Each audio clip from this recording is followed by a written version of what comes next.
In late December, Armenians woke to the news that 6 young soldiers had been saved after spending 70 days missing in action in Azerbaijani-controlled Karabakh.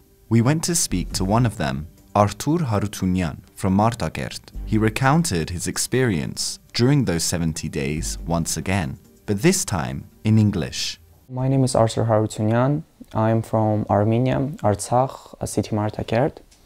I am 18 years old.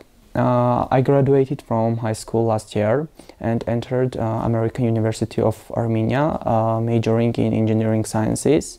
I should have started my studying after the army, so currently I'm not studying. When the war started, I had been serving for about 2-3 months. So actually a couple of days before the war, we knew what's gonna happen. We knew that the situations on the borderline are pretty intense. But when the war started, I felt as confused, as worried as I would have felt if I didn't know anything. So, and in the beginning, I thought that this war was going to end in like no time. And every time I called my mother, every time I called home, I asked, what's happening in media? What do they say? So my mother always answered that everything is going to end very soon, and we believed. But happened what happened. And of course, pretty famously, you and 5 other servicemen went missing in action. So can you tell me what happened? How long into the war that happened? What exactly happened? And then the story of that, how long you were there, and then after I'll ask you how you came back. But first, can you tell us about that, how this happened, that you and 5 others were missing in action?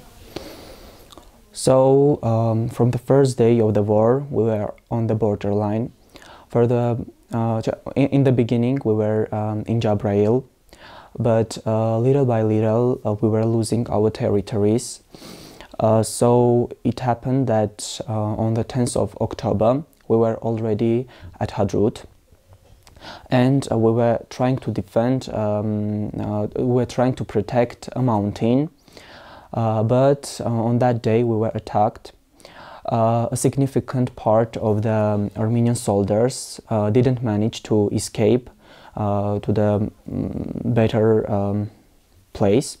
So about 100 soldiers. And I was one of the soldiers, and we were attacked again, and in this time a lot of part of the soldiers died. Unfortunately, a lot of them were shot, and we became 21. A lot of them escaped. I don't know where. So we became 21 and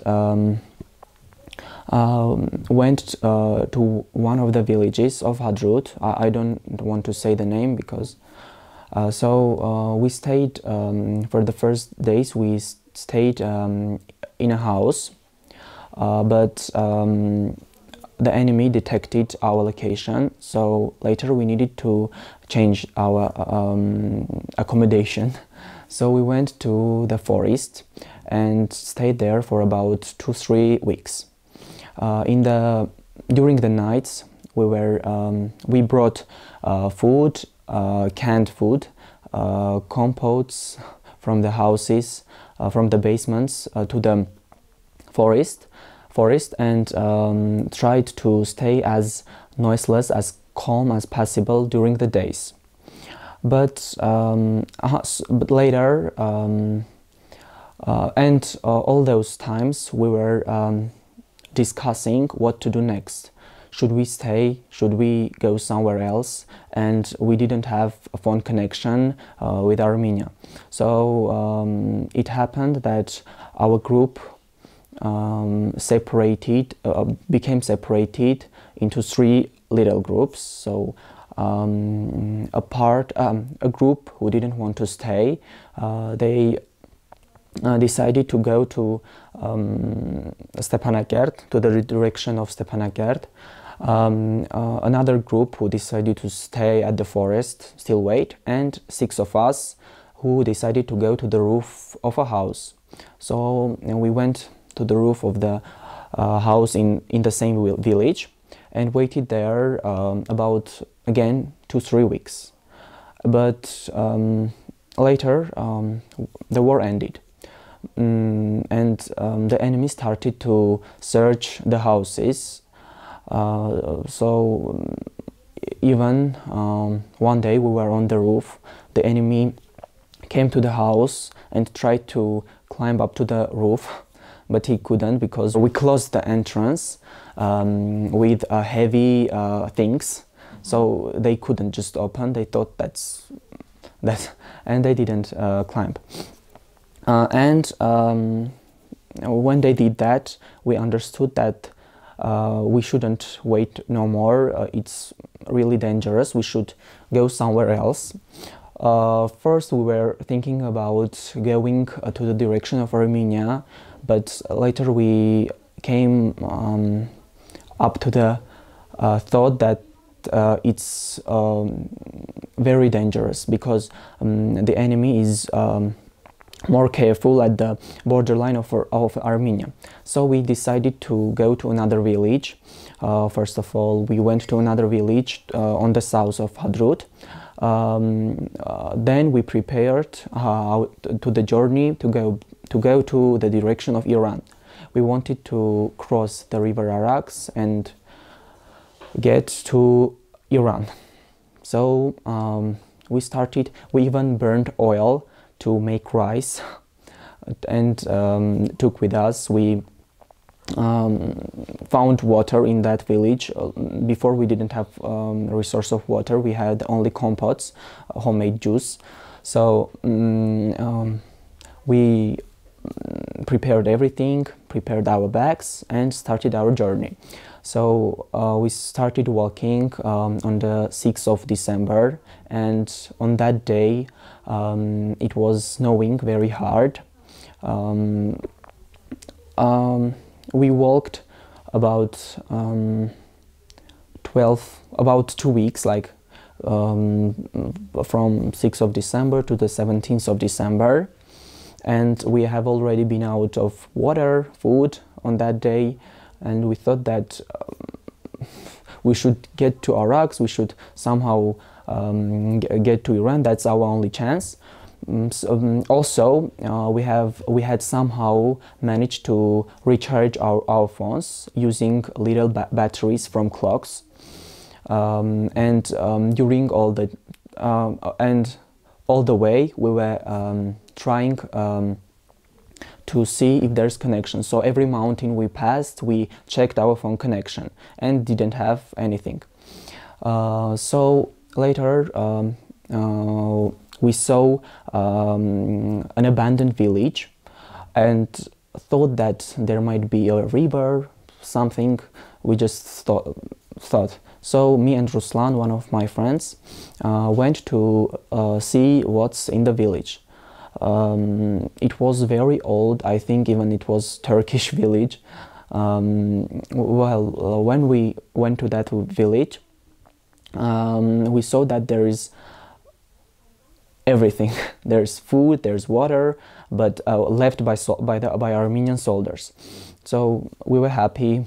We went back and took other guys with us, and Arman checked phone connection, and there was phone connection. So we called to Arman's brother and asked a few questions about Iran. Are the borders open? Would they manage to save us if we were in Iran? So, and how many kilometers are from Hadrut to Iran? Because we were walking very long, but we saw the lights of Iran, but we couldn't manage to reach them. Also, we called to the Ministry of Defense in Armenia. We knew this person who we called personally, so he was very happy that we were alive all those days, about 70 days, and he warned us to stay calm, stay where we are, and try to somehow tell them by the mountains, by the trees, by everything where we were. So also they gave us the number of an Armenian man who knew all the locations, all the territories very well, and we told them everything. They should have come on the 19th of December, but they had problems with the enemy, and the enemy didn't let. So on the 20th of December they came. Me and Arman were on the mountain trying, searching, because they told us that they would come with a big Russian car, also with also that they will throw smoke, so we find them.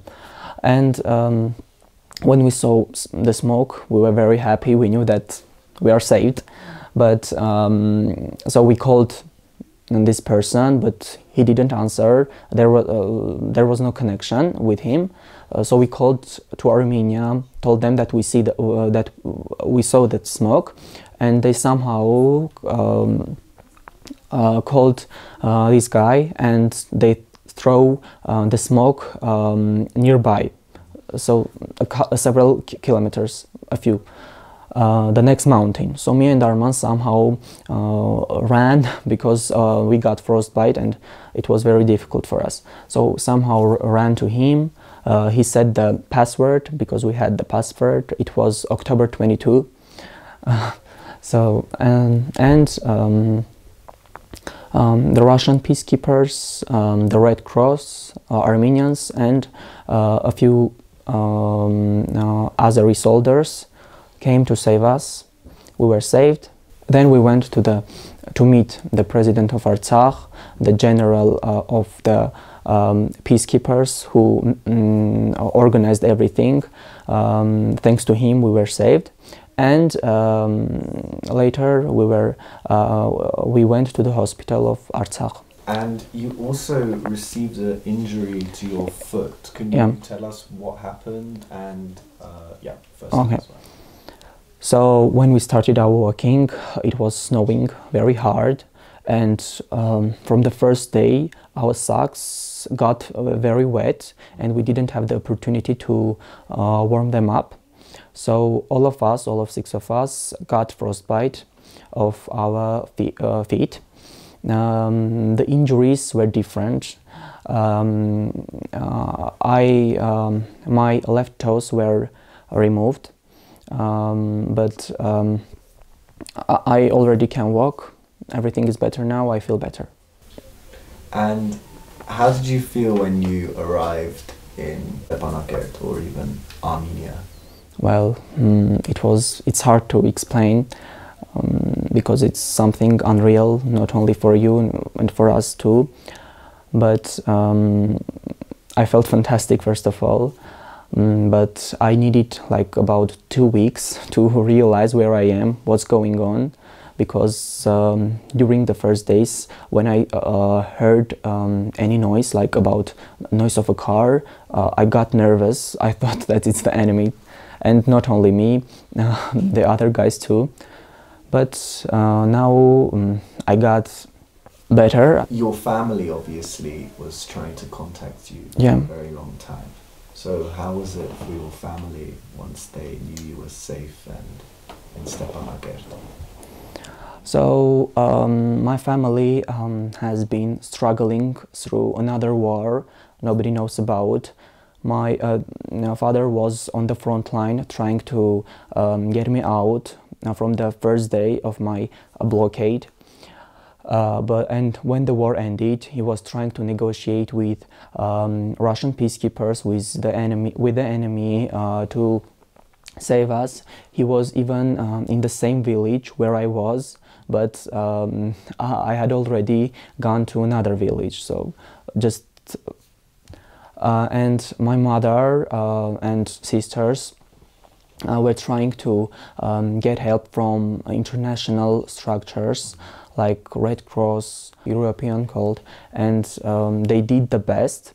So when we contacted, we didn't have that much energy on our phones, like to call everyone. So we called Arman's brother, and Arman's brother asked about me and Kolya.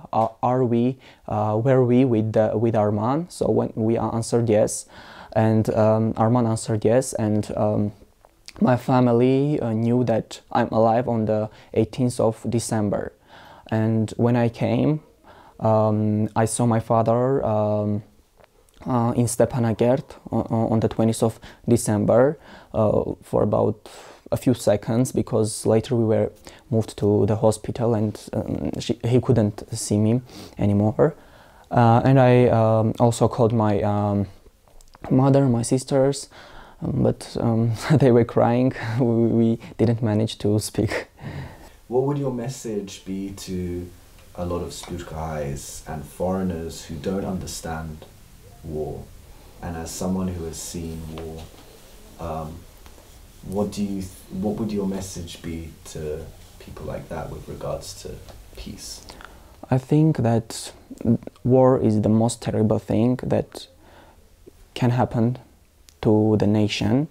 So first of all, I think they should find peace. I hope they find peace, not only with the enemy, but also inner peace. And as I have already said, I think family is the most important thing, and I guess everyone should understand it before it's too late. And love, spend as much as possible with family.